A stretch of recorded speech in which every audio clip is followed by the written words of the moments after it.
What is up, Metal4Metal universe? We're here for episode 36 of a kick-ass episode of Metal4Metal news for you guys. Gonna bring you guys some Priest news, some kick-ass Metallica news. We got some Anvil news for you guys today, which is something we usually don't have, which is pretty killer. And we also have a kick-ass news story from Rob Zombie, repressing and re-releasing a lot of his records, some from White Zombie and some from Rob Zombie. We're really excited to see that in a big package. I'm sure Rob Zombie has a big package. I was wondering if you were going to go for the package. I'm always going to go with the package. You went for the package. Anyway, guys, it's going to be with a big package here on Metal4Metal.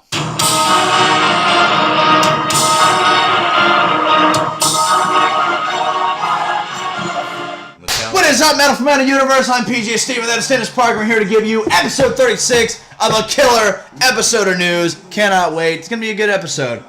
So how's it been, man? It's been good. I played I'm gonna plug in something. Yeah, I was about to say you got a little band. I got a project going on right? Called Guardians Warlock. Very old school heavy metal sounding with Dustin Broach, Danny Wilton is the drummer, Dustin Broach being the lead guitarist, and my friend JP, our bass player, and a lot of originals, a couple covers. We're doing 2 covers, but most of it's original. What are the covers? Fox on the Run by Sweet and Running Free by Maiden. Nice. So I saw like 30 seconds of a video that's on your Facebook page. Where was that played at? That was at Shooters here in Somerville. Oh, okay. The one that you saw, I think, was a song called No More Mess on the Floor, which I wrote about kicking one of my roommates out. Well, Brad. I kicked Brad out because now my house no longer has mess all over the floor. So we played that at Shooters, and I mean, whew. I'm running off 4 hours of sleep. It's pretty killer. Was there a lot of people there? Not really. It was just an open mic, really. Oh, but we just wanted to do something before we started just taking bookings. Test the waters. Yeah, and we thought it worked out, and we we talked to people that were there, and they said it sounded all right. Was there somebody did the people playing pool at least stop and turn around? There were some rednecks playing darts, and some of them were kind of just like, yeehaw. Yeah, but whatever. I mean.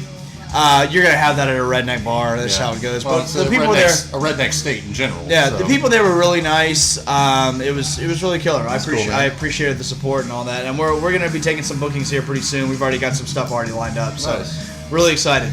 Either way, Guardians Warlock is on Facebook. So yeah, check us out if you guys get some time. But we're gonna move on to our news of the week. Dennis, what do we got this week? Like you said, we haven't covered Anvil in quite a while, so Lips, the lead singer, guitar player from Anvil, he came out and he was talking about the 2009 documentary, just asking how it was received in various parts of the world. He was going on to say how it was received really well in places like Germany and France, I think he even said, because they have a good work ethic there or something right there. And then he went on to just kind of basically trash America. Just kind of saying that it didn't do well, it didn't maybe resonate with Americans as well, just because everybody in America, we're just going to get off just food stamps and welfare if we can get away with it. And basically, he's not entirely wrong about that, but I think in terms of the metal community, actually most people who are into metal that I know are actually really smart, really hardworking, and really well off. Yeah, not really well off, but I mean, in some cases, actually, I think you and me are probably the slummiest kind of metalhead. You know what I mean? But we get by. Yeah, we get by. We're not in debt or any bullshit like that. You and me, we and you just had a kid. Right. I mean, you and me, we went through the fucking trenches for years, man. We did. If anyone has a work ethic, it's you and me. Even though we were working hard, not smart, I guess. Yeah, but we were fucking working. For those that don't know, we've been cooks for a long time. Not anymore, though. Not anymore. Cheers to that. Cheers to that shit. Oh man, just really cannot stress how much better my life has been. Exactly. Yeah. I bought a house with no food stamps or no fucking. I don't take handouts. Right. Some people, they like to go to their church and take handouts, or they like to go to the government and get their little handouts, right. I mean, I do. I mean, not to get too far off topic, but I mean, I understand, if you hit a rough patch in life, maybe get some assistance and get back on your feet, but some people just live off Sure, of it. Yeah, but get back on your feet, unless you're on, disability, if you really can't work, So, I mean, I'm not offended at all by what he said, because I get what he's saying. He's not entirely wrong, but at the same time, I hope he's not offended with me saying that I think Anvil's a fucking overrated band, and there's a reason that, you know, you're never made it. Maybe there's a reason that DVD didn't do so well. Right. I don't think they're overrated. I thought it was a good movie. I don't think they're overrated. I think they're just fine rated. They're not in my top 50 like favorite metal band, but they're good. Yeah. You know, they play loud music. Yeah. They're all right. Moving on. Moving right along. Okay. That's what we have to say about Anvil. Yep. So Rob Zombie, as you mentioned earlier, is re-releasing 11 of his albums. And I have a bone to pick with this, but go ahead. So it's going from Astro Creep 2000, but it looks like it's a live version of it. So it's all of Astro Creep 2000 live, recorded at Riot Festival Chicago in 2016. So that's interesting, and it's going to cover everything up until the Electric Warlock Acid Witch Satanic Orgy Celebration Dispenser, which I don't think I've heard that one. I think the last one I heard was the Venomous Rat Regeneration Vendor. Yeah, I bought that one. Yeah, and that's the now last isn't one it skipping Hillbilly Deluxe 2 or something? No, it does have Hillbilly Deluxe 2. I think it's just a little different. It's only like it was something about, like, what did it say here? Contain 11 albums on 15 180-gram audiophile black vinyl LPs, all titles except Hillbilly Deluxe 2, also available for individual pre-order on standard weight black LP. So I think it's just a different type of LP. Okay, it's just a remaster. I know nothing about records. That's just it's just a remaster. That's all it is. Okay, all right. Something I want to talk about this. I mean, you know, I like Rob Zombie, don't get me wrong, but I like White Zombie way better than Rob Zombie. And I'm a little disappointed that this repackage doesn't come with Soul Crusher. Came out in 1987, that's their first LP. Or their first LP that came out, I think it was 87. Yeah, 86, Psycho Head 86. Blowout, which is their first EP that they dropped. But Soul Crusher is a phenomenal record, dude. And even in 89, they dropped an EP called Make Them Die Slowly. I would love for those three, just those three, to be on there. I mean, I love a lot of White Zombie albums, don't get me wrong. They have a good, huge like repertoire. However, those three albums not being on here is a big disappointment for me. And maybe I'm being, you know, but I want it. Like, I want it. If I'm going to pay the money for it, that's what I want on there. It goes to show how much I knew about it, because I thought that Devil Music Volume 1 was their first one. Because that's I've never gone into a CD store and saw the Soul Crusher. Yeah. I've never seen it. Which is why it would be really nice for them to release that, because they've got to know that not a lot of people, like, unless we're just the only ones that don't fucking have it, you know? Yeah. Maybe there's someone watching, like, oh, I got like 3 copies of that, you know? But Soul Crusher is a phenomenal record. I'm going to go home and listen to it. Yeah, I love it. I didn't fucking know it was a thing. I really love it. I guess it kind of shows, like, I must have paid way more attention to Rob Zombie, because I got into them when Hellbilly Deluxe came out. It was actually on, like, an MTV thing where Lars Ulrich was going through a bunch of, like, the newest metal songs, and which one was it? Dragula came on. The music that music video is awesome. They're driving in the fucking truck. And I was like, whoa, I was like totally into it. I went out the next day and bought the CD. My buddy Deacon and I, Deacon, I'm looking at you.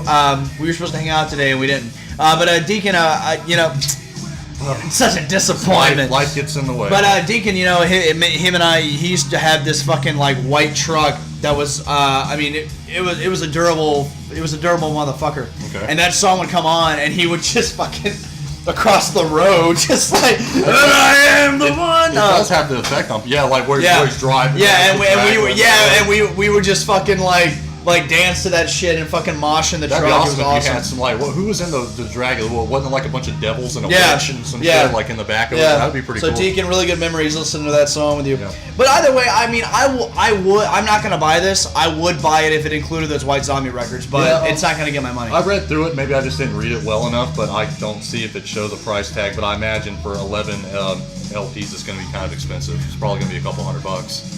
But probably for hardcore zombie fans. Yeah. But I mean, I would love to. Actually, there's a picture of it right there. Oh, okay. Oh, yeah, see, look at that. Look at the mask right there. That's pretty cool.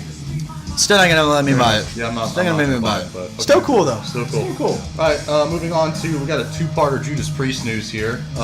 First off, they have their new album is coming out in 4 days, I believe, on the 8th. Today's the 4th. Yeah. So I believe it's coming out on the 8th. Yeah. And, so by the time this video is up, the album should already be out. Yeah, and we'll plan on doing a review on that record, because I can't wait for it. You gonna buy it? Oh yeah. Okay. I'm going to Spotify it.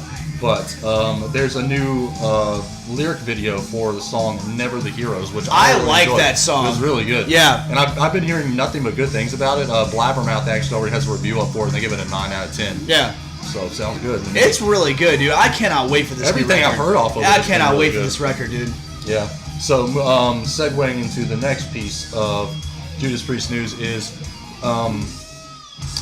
J.K. Downing actually came out and said I've heard that maybe he was being misconstrued about what he was trying to imply here, but basically the way I took it too. But KK came out and was saying that Glenn Tipton did not play any of the songs that are going to be on Firepower, that basically the producer, the one that's going on tour with him now, that he actually went out there and he was playing it in the studio. And he said that he couldn't believe that nobody called him, like whenever they found out about Glenn Tipton's condition where he's not going to be able to tour with him anymore. That why, he was shocked and surprised that they didn't come out and ask him if he would like to do it. But at the same time, he quit the band like a while ago. Exactly. So, why would they? Like, he even said, like, because the article is actually saying that he retired years ago, but I look back at some old articles, he's like, I didn't retire, I quit. He said that he didn't feel like he was, felt worthy, or he said he didn't feel like the other members appreciated him as much. But at the same time, if he's gonna be talking shit about a guy with like Parkinson's is what he has, like maybe you kind of come off as an asshole, dude. Maybe that's why. Here's my thing. I was under the impression that, and I've read articles that Rob Halford tried to contact. Really? Yeah, he tried to contact KK when they were first starting this process, the record. Not when he got Parkinson's, but when he contacted for the record. And of course, like he never got an answer back. He didn't return his calls or whatever happened. He never got in touch with him. So to me, that would be like, okay, yeah, I tried you didn't want to do it. Fuck you. Yeah, because Glenn's had Parkinson's for like 10 years, and everybody's known about it, but it's just finally gotten to the point now. And I think that's ridiculous if you say that Glenn Tipton didn't do any guitar work on the record. That makes no sense because they've been recording the record for a while. For a while now, and I'm sure that he's fucked up some takes, but in the studio you can just keep doing it until that's called recording. Right, so it makes sense that that I totally believe Rob Halford when he came out and defended Glenn, saying that no, this is 100% him on there, and I totally believe it. KK is. I think KK wrong. is just being sour, being petty. Yeah, I mean, like, why would you? I mean, I don't know, man. Why would you come out and just try to take that away from KK down? Maybe like, you need to just go back to running your little golf course. Right, exactly. Yeah, like I heard he just runs a little golf course and just doing his own thing. So just go back, dude. I mean, I guarantee that in like about a month there'll be a record coming out. There'll be an article maybe with KK saying or an interview saying it would have been better with me on there. Or something like that. Some kind of he kind of comes off as a little assholic, I would say. So maybe that's probably why they didn't call. That's probably why they didn't call you, buddy. And if they did, fuck you. Well, we're gonna get to our co-headline kind of news story that we got tonight, which is actually because I'm listening to Metallica, we have a Metallica news story. Dun dun dun. Okay, so Metallica is selling limited edition Wherever I May Roam passes, which grants fans... Oh my god, that song just played. Fuck. Right, yeah. That's funny. I didn't... that was not, I didn't plan that. So basically, you buy these tickets, which there are only going to be 250 of them made, and they go for about $600, and then it grants you... Actually, they go for $598. Right, so... the 598 EP. Right, You get it? You understand? Anyway, so it gives you access to floor level seats, seating, whatever you want to call it, to every show that they're playing in North America. Every single show in North America. Right. So that's well worth it. I mean, if you are in the point in your life where you don't have to work, or maybe you're taking like a 2-month, 3-month vacation or something. This is a catch-22 because a lot of people say, "Oh my god, that's ridiculous! $600, that's ridiculous. Why would anyone pay that?" I'm like, that's a killer fucking deal. Yeah. And for someone who talks shit, for me, I talk shit about Metallica wanting that money all the time, but I will praise them for this, saying, "Wow, that's a really good deal." Now, I will say it's a catch-22 because at the same time, it's still kind of an asshole move because as much as you want to pay $600 for that, you're going to have to account for your hotel, travel, amount of time off of work. But at the same time, I mean, like, I assume that you'd have the money already saved. You'd be well off enough if you're going to be able to follow Metallica around the country. You really think that someone would be that well enough to go to every single show? Probably not everyone, but I think that there's definitely fans out there. As I was talking, like kind of what we were saying earlier about how a lot of metalheads have good jobs and are pretty well off. I'm sure that they will sell out of those 250 tickets. I think they will too. I just don't think that some people are going to get their money's worth for it. They're going to get the $600 and they're going to maybe make it to 3 or 4. Right. Well, it says if you go to 3, it pays itself off. So let's say you went to 6 shows, paid itself off. Okay. Right.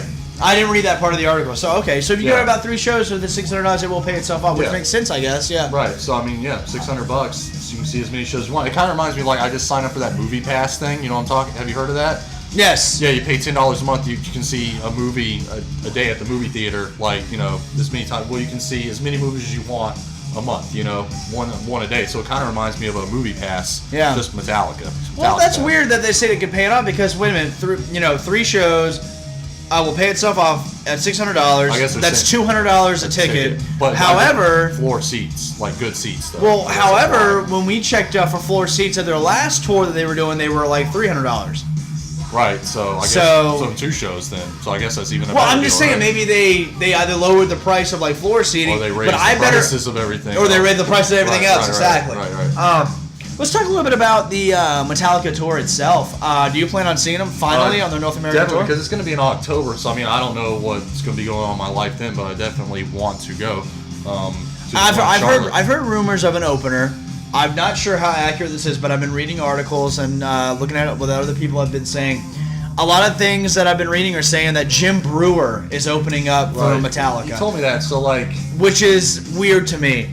Let me tell you something. I don't want to see Metallica if it's going to be with Avenged Sevenfold or Breaking Benjamin or Bullet for My Valentine or Trivium or any bullshit like that. I want Overkill or King Diamond or Creator or I want something metal, man. You're a metal band. So we were asking, we were wondering if he was going to go out and do a stand-up, before the show, which didn't make any sense. So I was assuming, because I don't really know a lot about this guy, other than he is a metalhead.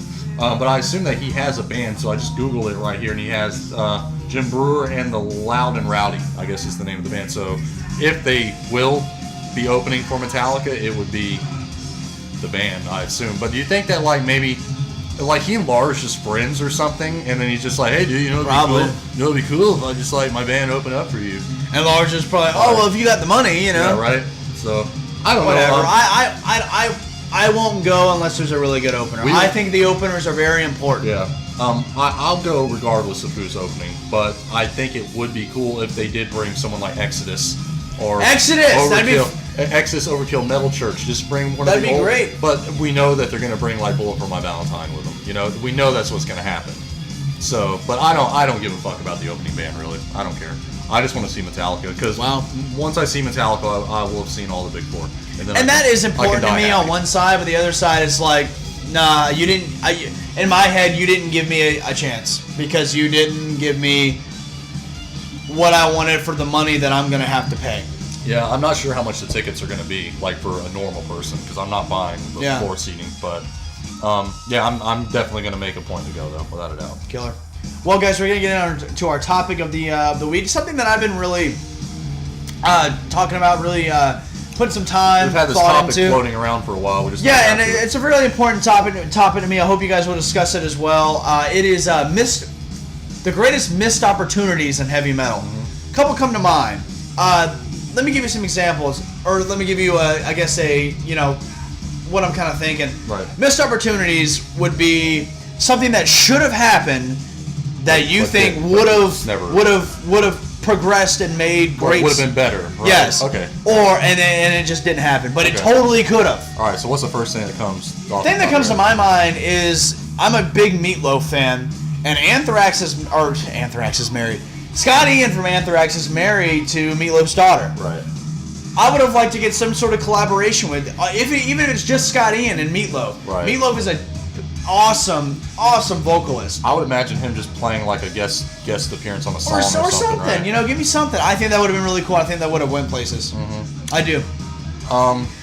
Off the top of my head, keeping Ripper in Iced Earth, firing Ripper, I think was a missed opportunity. I think that From what I understand, is John Schaefer fired Ripper just because he wasn't happy with the live performance, which I agree with. Like Ripper is a little kind of stale on stage. You know, he's not very energetic or anything, but he's a great singer. Sure. And I think he's probably he's definitely one of the best. I think Barlow will always be the heart and soul of Iced Earth, but if they had to replace him, like Ripper was just an awesome replacement. Like I love the Glorious Burden and all the other albums. I was just talking about the Glorious Burden with a friend of mine. Like I love that CD. And what's the song? Gettysburg Address? Isn't that the name of the record? I mean, the name of the song? Burden? Oh, Gettysburg? Yeah. No, it's the Gettysburg Trilogy. Okay, that's right. Yeah, it's like A Devil to Pay, Hold at All Cost, and then I don't remember. And that's on Glorious, right? Yeah, that's what I thought. Like, okay, the last 3 songs. On there. Yeah, kind of like something wicked. Yeah, it's like 30 minutes long for all of them. They did play it live. I remember during that Glorious World Tour, they played the whole set. That would be really cool. Badass. But yeah, off the top of my head, that comes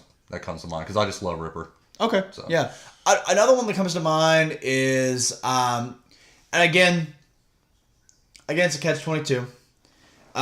Do I think this would have been better? No, but I think it's a missed opportunity if Metallica hadn't have fired Dave Mustaine. Really? I think it's a missed opportunity because I think that first record would have had... it would have had more... I think it would have had better production value. Really? You don't think Dave would have spent all the money on drugs? No, because Dave wasn't in charge of the money in Metallica. Sure, he wasn't. And I think it would have worked out a little bit more. Whereas, but I mean, you know, but then the other hand is like we wouldn't have gotten like Holy Wars or Peace Cells or 13 or Dave would have been Endgame. better off, but we as fans would not have been better off. Yeah, I mean, exactly. So I think that's what my thing is: missed opportunities. As in, I think the band itself would have been. I don't think a lot of people say the band would have self-destruct. I don't think so. You got to remember, Metallica fired Dave with no second chance at all. It was they didn't. I think this is something I was talking about to a friend of mine. I think that if they would have sat him down and said, "Dave, if you don't straighten up, we're kicking you out of the band." I'm not sure. You've read the book, right? I read the book. No, they just. No, they never talked to him. They never had the sit down with him. Yeah, right? But coming to Jesus. If they would have sat him down and said, "Dude, if you don't stop, you're getting kicked out of the band," right? I think he would have stopped. The reason that he didn't stop is because nobody talked about him. He's like a puppy doing bad. Right. And you just let it build up, and you finally just get rid of the puppy. Get rid of the dog instead of trying to train it. Exactly. Gotcha. And I'm not saying that. And it might not have worked. But Dave Mustaine, that was his family. He had nothing left. He had his mother. That's all he had. But he was on the road. His band, Metallica, Lars James Cliff. That's all he had. If they would have just said, "Listen, I think that you just need to straighten up or you're getting kicked out, dude." Yes, Dave would have had a fucking fight. Would have had a fucking fit. But I think it would have gone. I think it would have. If there was ever like a what if comic or like another universe that I could peek into to see Dave Mustaine still, I would love to go to that universe to see how it is, because I think Dave Mustaine is definitely a better songwriter and guitar player than Kirk Hammett, but I think Kirk Hammett's a better solo. I think his solos just too many wah. Too much nowadays. Nowadays, it's garbage. Nowadays, but I think I can see where you're going with it, because sometimes Dave Mustaine puts too much into his solos. It's too intricate sometimes. Yeah, it sounds like, remember like whenever if you go on YouTube and you look up that 30th anniversary show they were doing where Dave Mustaine came up, and I think he played a couple of the songs. He played Phantom Lord. Yeah, he played Phantom Lord, and he played a couple songs off of Kill 'Em All. And he did the solos, which was awesome to hear, but I was like, no, I like the way Kirk. I like the way Kirk did it, but that's a matter of opinion. What's another one you got? Thinking back, missed opportunities, again, going to Metallica, I think this is something we were talking about, like, if Cliff Burton hadn't have died. If he hadn't have switched with Kirk? Right, if like the bunk, remember like they said that Kirk drew the ace of, no, Cliff drew the ace of spades, right? So he got the bunk. So if Cliff had still been in the band, or even if let's just say if both of them lived, Okay, so no one died. No one died at all. Do you think that Load and Reload would have even happened? Or would the money have would they have taken, because the music industry at the time was changing, the grunge thing was coming out, so would they have went with the trend, the Load and Reload trend, or would they have just stayed, or would they have not even put anything out? I think they would have. I don't think Cliff would. You think he would have left? I think I think Cliff would. And I'm going to be honest and disagree all you want. I don't think Cliff needed Metallica the way Metallica needed Cliff. Right. And David said that. And we're talking about if Randy Rhoads, perhaps. That is, I think, the biggest missed opportunity in heavy metal if Randy Rhoads hadn't have died. Why do you think that Ozzy still would have replaced him? Because even Zakk Wylde was in the band for a long time, and even eventually he would not have replaced Randy Rhoads. And now I say this, Ozzy speaks very highly of Randy Rhoads, saying that he never did drugs, he never did this, he was such a nice kid, really nice, genuine, nice soul. Mm-hmm. I don't know if he's just saying that because he died, you don't know. Because, but Ozzy's never been an asshole, really. Mm-hmm. Either way, I don't think he would have replaced him. I don't think Jakey Lee would have happened.